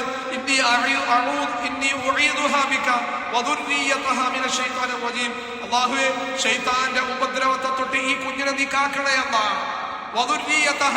ആ കുഞ്ഞിന്റെ പരമ്പരയെയും സന്താന പരമ്പരയെയും നീ കാക്കണേ അല്ലാഹ്. എന്ത് അർത്ഥവത്തായ പ്രാർത്ഥനയാണ്! ആ കുഞ്ഞിന് വേണ്ടി മാത്രമല്ല ചെയ്തത്, അല്ലാഹു ആ കുഞ്ഞിനെയും നീ കാക്കണേ അല്ലാഹ്, ആ കുഞ്ഞിന്റെ പരമ്പരയെയും നീ കാക്കണേ അല്ലാഹ്. ആ ഒരൊറ്റ ദുആയാണ് അല്ലാഹു തആല ഈസാ നബി അലൈഹിസ്സലാമിന്റെ ജനനത്തിന് കാരണമെന്ന് ചില മുഫസ്സിരീങ്ങൾ അല്ലാഹു നേരത്തെ തീരുമാനിച്ചിട്ടുണ്ട്. പക്ഷെ അതിന് കാരണങ്ങൾ അല്ലാഹു ഒരുക്കുകയാണ്. നമുക്ക് വല്ലാതെ ബുദ്ധിമുട്ട് വരുന്ന സന്ദർഭം, നമുക്ക് വല്ലാതെ പ്രയാസം വരുന്ന സമയം, ആ സമയത്ത് ബാഹ്യമായ കാരണങ്ങളിലേക്ക് നമ്മൾ ബന്ധപ്പെടും. തീർച്ചയായിട്ടും ബന്ധപ്പെടണം. പക്ഷെ നമ്മളുടെ മനസ്സ് അതിനോടൊന്നും ബന്ധപ്പെടില്ല. നമ്മളുടെ മനസ്സ് ആദ്യവും അതിന്റെ മധ്യവും അതിന്റെ അവസാനവും അള്ളാഹുവിലേക്ക് ബന്ധപ്പെടും. അള്ളാഹുവേ, നീ ഇതിൽ നിന്നും എന്നെ രക്ഷിക്കണേ അല്ലാഹ്, നീ ഇതിൽ നിന്നും എന്നെ കാക്കണേ അല്ലാഹ്. മറിയം അലൈഹിസ്സലാം ദുആ ചെയ്തു. റസൂലുള്ളാഹി സ്വല്ലല്ലാഹു അലൈഹി വസല്ലമ തങ്ങൾ പറഞ്ഞു, അബൂ ഹുറൈറ റളിയല്ലാഹു തആല അന്ന നബിയ സ്വല്ലല്ലാഹു അലൈഹി വസല്ലമ ഖാല മാ മിൻ മൗലൂദിൻ യൂലദു ഇല്ല അശ്ശൈത്താനു യമുസ്സുഹു ഹീന യൂലദു മാ മിൻ മൗലൂദിൻ യൂലദു വശ്ശൈത്താനു യമുസ്സുഹു ഹീന യൂലദു. ഏത് കുട്ടി ഭൂമിയിലേക്ക് ജനിച്ചാലും ശൈത്താന്റെ ഒരു അമുക്കൽ, ഒരു നക്കൽ, ഒരു പിടിയുണ്ടാകും. ആ പിടിയോടുകൂടിയായിരിക്കും കുട്ടി ജനിക്കുന്നത്. ഭൂമിയിലേക്ക് ജനിക്കുന്ന സന്ദർഭത്തിൽ ശൈത്താൻ അവിടെ വന്ന് നിൽക്കും. കാരണം അള്ളാഹുവോട് പ്രതിജ്ഞ ചെയ്തിട്ട് വന്നതാ, അള്ളാഹു അനുവാദവും കൊടുത്തതാ. ഈ ഭൂമിയിലേക്ക് എന്നെ ശപിക്കപ്പെട്ടവരും എന്നെ സ്വർഗത്തിൽ നിന്ന് പുറത്താക്കാൻ കാരണമായി മനുഷ്യനെ നശിപ്പിക്കാനുള്ള എല്ലാ സാഹചര്യവും ഞാൻ ഉപയോഗിക്കും തമ്പുരാനെ. അള്ളാഹു അനുവാദം നൽകി. പ്രസവാസന്നമാകുന്ന സമയത്ത് ശൈത്താൻ അവിടെ ഒന്ന് കാത്തു നിൽക്കും. ബുഖാരി ഉദ്ധരിക്കുന്ന ഹദീസ്, ഒരു അഭിപ്രായ വ്യത്യാസവുമില്ല, സഹീഹായ ഹദീസ്. അബൂ ഹുറൈറ റളിയല്ലാഹു തആല റിവായത്ത് ചെയ്യുന്ന ഹദീസ്, അല്ലാഹുവിന്റെ റസൂൽ പറഞ്ഞു, കുല്ലു മാ മിൻ മൗലൂദിൻ യൂലദു വശ്ശൈത്താനു യമുസ്സുഹു ഹീന യൂലദു. ആ പ്രസവിക്കുന്ന സന്ദർഭത്തിൽ ശൈത്താന്റെ ഒരു നെക്കലുണ്ടാകും, ഒരു അമുക്കലുണ്ടാകും. ഫയസ്തഹില്ലു സാരിഹം മിൻ മസ്സി ശൈത്താനി ഇയ്യാഹു ഇല്ലാ മറിയമ വബ്നഹാ. ആ നെക്കല് കാരണമാ കുഞ്ഞ് കരയുന്നത്. അല്ലാഹുവിന്റെ റസൂൽ പറയുകയാണ്, രണ്ടുപേർക്ക് മാത്രം ശൈത്താൻ സ്പർശനം ഉണ്ടായിട്ടില്ല. ഒന്ന് മറിയം വബ്നഹ, രണ്ട് മറിയമിന്റെ മകൻ ഈസ ഇബ്നു മറിയം. ഇവരെ രണ്ടുപേരുടെയും അടുക്കൽ ശൈത്താൻ വന്നില്ല. അതിന്റെ കാരണം മറിയം അലൈഹിസ്സലാമയുടെ ഉമ്മയായ ഹന്നയുടെ ആ മരണവേദനയ്ക്ക് തുല്യമായ പ്രസവ വേദനയുടെ ഇടയിലും ആ പ്രസവ സമയത്ത് അവർ ചെയ്ത പ്രാർത്ഥനയാണ്, ദുആയാണെന്ന് വിശുദ്ധ ഖുർആൻ അല്ലാഹുവിന്റെ പ്രവാചകൻ നബി മുഹമ്മദ് മുസ്തഫ സല്ലല്ലാഹു അലൈഹി വസല്ലം. ദുആ ഭയങ്കര അസറാണ്, വലിയ പ്രതിഫലനമാണ്. നമ്മുടെ ജീവിതത്തിലും എല്ലാ സമയത്തും നമ്മൾ ദുആ ചെയ്യണം. മറിയം അലൈഹിസ്സലാമയിലേക്കും മറിയം അലൈഹിസ്സലാം ഭൂമിയിലേക്ക് ജനിച്ചു വീണു. അത്ഭുതകരമായി ശൈത്താന്റെ സ്വാധീനമില്ലാതെ ശൈത്താൻ പേടിച്ചു മാറി നിന്നു. കാരണം ഒരു വലിയ പ്രാർത്ഥനയാണ് ഹന്ന അലൈഹിസ്സലാം ദുആ ചെയ്തത്. ആ ദുആക്ക് ഉത്തരമായിട്ട് അല്ലാഹു തആല ശൈത്താനെ ആട്ടി ഓടിച്ചു ആ പരിസരത്തു നിന്നും. അല്ലാഹുവിന്റെ റസൂൽ വേറൊരു ഹദീസ് കാണാം, അബീ ഹുറൈറ, അതും അബൂ ഹുറൈറ റളിയല്ലാഹു തആല റിവായത്ത് ചെയ്യുകയാണ്. അതും ബുഖാരി ഉദ്ധരിക്കുന്ന ഹദീസാ. അല്ലാഹുവിന്റെ റസൂൽ പറയുന്നു, ഖാല നബി സല്ലല്ലാഹു അലൈഹി വസല്ലം കുല്ലു ബനി ആദമ യത്അനു ശൈത്താനു ഫീ ജംബൈഹി ബിഇസ്ബഇഹി ഹീന യൂലദു. എല്ലാ കുട്ടികളെയും പ്രസവിക്കുന്ന സമയത്ത് ശൈത്താൻ അവന്റെ രണ്ട് വിരലുകൊണ്ട് രണ്ട് സൈഡിലും ഇങ്ങനെ ഇതിനെന്താ നാവി എന്ന് പറയും ഞങ്ങളവിടെ, ഇതിനെന്താ പറയുന്നത്, ഈ ഭാഗത്ത് ഇങ്ങനെ രണ്ട് സൈഡ് കൊണ്ട് ഇങ്ങനെ കുത്തും, കുഞ്ഞിന് വേദന ഉണ്ടാകാനായിട്ട് ശൈത്താൻ. അത് കാരണമാണ് കുഞ്ഞിങ്ങനെ കരയുന്നത്. എല്ലാ കുട്ടികളെയും ഭൂമിയിലേക്ക് ജനിച്ചു വീഴുന്ന എന്നെ കുത്തിയിട്ടുണ്ട്, നിങ്ങളെ കുത്തിയിട്ടുണ്ട്, എല്ലാവരെയും കുത്തും. അല്ലാഹുവിന്റെ റസൂൽ സല്ലല്ലാഹു അലൈഹി വസല്ലം ഈസ ഇബ്നു മറിയം ദഹബ യത്അനു ഫതഅന ഫിൽ ഹിജാബ്. ഈസ ഇബ്നു മറിയമിനെ മാത്രം, അതായത് ഈസാ നബി അലൈഹിസ്സലാമിനെ കുറിച്ചിട്ട് ഈ ഹദീസിൽ ഈസാ നബിയുടെ മാത്രമാണ് പറയുന്നത്. കാരണം അതിന്റെ കാരണം ഈസാ നബി അലൈഹിസ്സലാമിന്റെ ഉമ്മയായ മറിയം അലൈഹിസ്സലാമയുടെ ഉമ്മയായ ഹന്ന അലൈഹിസ്സലാം ആ സമയത്ത് ചെയ്ത ദുആയാണ്, വഇന്നി ഉഈദുഹാ ബിക, ഈ കുഞ്ഞിനെ വേണ്ടി ഞാൻ പ്രാർത്ഥിക്കുന്നു റബ്ബേ, വദുർരിയതഹ, ആ കുഞ്ഞിന്റെ പരമ്പരയെയും കാക്കണേ അല്ലാഹുവേ, മിനശ് ശൈത്താനിർ റജീം, ശൈത്താന്റെ ഉപദ്രവത്തെ തൊട്ടും. ചില ദുആകൾ നമ്മൾ വലിയ ഗൗരവമൊന്നും കൊടുക്കൂല, ചെറിയ നിസാരമായ ദുആയായിരിക്കും, പക്ഷെ അതിന്റെ പ്രതിഫലനം അത്ഭുതകരമായ പ്രതിഫലനമായിരിക്കും. അതുകൊണ്ട് ഉമ്മമാരുടെ ദുആ മക്കൾക്കും മക്കളുടെ പരമ്പരകളിലേക്കും നിലനിൽക്കും. വാപ്പമാരുടെ ദുആ മക്കൾക്കും മക്കളുടെ പരമ്പരയിലേക്കും നിൽക്കും. ഇബ്രാഹിം നബി അലൈഹിസ്സലാമിന്റെ ഒരു പ്രാർത്ഥന, അള്ളാഹു പ്രിയപ്പെട്ട, നമ്മൾ ഓരോ ഇബാദത്ത് ചെയ്യുമ്പോഴും ആ ഇബാദത്തിന് ശേഷമുള്ള ദുആ വലിയ അസറുള്ള ദുആയാണ്. യഥാർത്ഥത്തിൽ ഇത് നമ്മൾ പലപ്പോഴും പലയിടത്തും ദുആ ചെയ്യും, ഒരു കുഴപ്പമില്ല, ആർക്കും ദുആ ചെയ്യാം, എപ്പോഴും എവിടെയും ദുആ ചെയ്യാം. ഇന്ന സമയത്ത് ഇങ്ങനെ തന്നെ ചെയ്യണം എന്ന് കരുതുമ്പോഴാണ് അത് ബിദ്അത്താകുന്നത്. വീട്ടിൽ ഭാര്യ മക്കളും എല്ലാവരും കൂടിയിരിക്കുന്നു, ഒരു കുഴപ്പവുമില്ല. പക്ഷെ പല ആൾക്കാരും ദുആ ചെയ്യുന്നതിന് മുമ്പ് ഇങ്ങനെ യാസീൻ ഓതാറുണ്ട്, സൂറത്ത് ഫാത്തിഹ ഓതാറുണ്ട്. ഇപ്പൊ നമ്മളുടെ ഇടയിൽ കുറെ കാലഘട്ടമായിട്ട് വന്നതാണ്. ആ സമയത്ത് അവരിങ്ങനെ ഏതെങ്കിലും ഒരു റൂഹിലേക്ക് ഇങ്ങനെ നിയത്ത് ചെയ്യും, ഇലാ ഹദറത്തിൻ നബിയിലേക്ക്. എന്റെ പ്രിയപ്പെട്ടവരെ, യഥാർത്ഥത്തിൽ അത് നമ്മളുടെ ഇടയിൽ വന്നു ചേർന്നത്. എന്തിനാ ഖുർആൻ ഓതുന്നത്? അള്ളാഹു തആല ദുആ സ്വീകരിക്കാൻ, അല്ലെങ്കിൽ അള്ളാഹു ദുആ സ്വീകരിക്കുന്നതിന് ഒരു എളുപ്പ വഴിയാണ് ഏതെങ്കിലും ഒരു ഇബാദത്ത് ചെയ്തിട്ട് നമ്മൾ ദുആ ചെയ്യുക. ആ ഇബാദത്ത് ചെയ്തിട്ട് ദുആ ചെയ്യുമ്പോൾ ആ ദുആയ്ക്ക് അള്ളാഹു തആല സ്വീകാര്യം തരും. നമസ്കാരത്തിന് ശേഷമുള്ള ദുആ നമ്മൾ സ്വന്തം ചെയ്യും. നമ്മൾ ആർക്കെങ്കിലും ആരെങ്കിലും സഹായിച്ചു നമ്മൾ അള്ളാഹുവിനോട് ദുആ ചെയ്യും, അള്ളാഹു സ്വീകരിക്കുന്നതിന് എന്ന് പറഞ്ഞതുപോലെ വിശുദ്ധമായ ഖുർആൻ അള്ളാഹു ഏറ്റവും പ്രിയപ്പെടുന്നതാ. ഖുർആൻ നമ്മൾ പാരായണം ചെയ്യുന്നു, ഖുർആൻ ഓതുന്നു, അതിനുശേഷം നമ്മൾ ദുആ ചെയ്യും. കാരണം ഖുർആൻ എന്ന് പറയുന്ന വലിയൊരു ഇബാദത്ത്, ഖുർആൻ പാരായണം എന്ന് പറയുന്ന വലിയൊരു ഇബാദത്ത്, ആ ഇബാദത്തിന് ശേഷമുള്ള ദുആ അള്ളാഹു സ്വീകരിക്കുന്നതിന് കാരണമാകും. നമ്മൾ നമസ്കാരത്തിന് ശേഷമാണ് ഇബാദത്ത് കഴിയാണ് എങ്കിലും നമ്മൾ ഫാത്തിഹ ഓതിൻ, അവസാനത്തെ 3 സൂറത്ത് ഓതിൻ, അതിനുശേഷം നമ്മൾ ദുആ ചെയ്യും, അല്ലെങ്കിൽ യാസീൻ ഓതിൻ ദുആ ചെയ്യും. ഇതിനെ നമ്മളിങ്ങനെ മാറ്റി അങ്ങോട്ടും ഇങ്ങോട്ടും ഒക്കെ നമ്മളിങ്ങനെ പോസ്റ്റ് ചെയ്യാൻ തുടങ്ങി. എന്നിട്ട് നമ്മൾ ദുആ ചെയ്യുന്ന അവസ്ഥയിലേക്ക് എത്തി. അള്ളാഹു നമ്മളെ കാക്കുമാറാകട്ടെ. ഇബ്രാഹിം നബി അലൈഹിസ്സലാം കഅബ ഷരീഫിന്റെ പണി പൂർത്തിയാക്കി. ഇസ്മായിൽ നബി അലൈഹിസ്സലാം സഹായത്തിനുണ്ട്. എന്നിട്ട് വലിയ ത്യാഗത്തോടു കൂടി ചെയ്ത അതികഠിനമായ ഒരു ഇബാദത്ത്. അതിനുശേഷം അള്ളാഹിനോട് പറഞ്ഞു, അള്ളാഹു നീ ഇതിനെ സ്വീകരിക്കണേ അല്ല. രണ്ടാമത് അള്ളാഹു പറഞ്ഞു, എന്നെയും എന്റെ കുടുംബ പരമ്പരയെയും അള്ളാഹുവെ മുസ്ലിമായിട്ട് നീ നിലനിർത്തണേ അല്ല.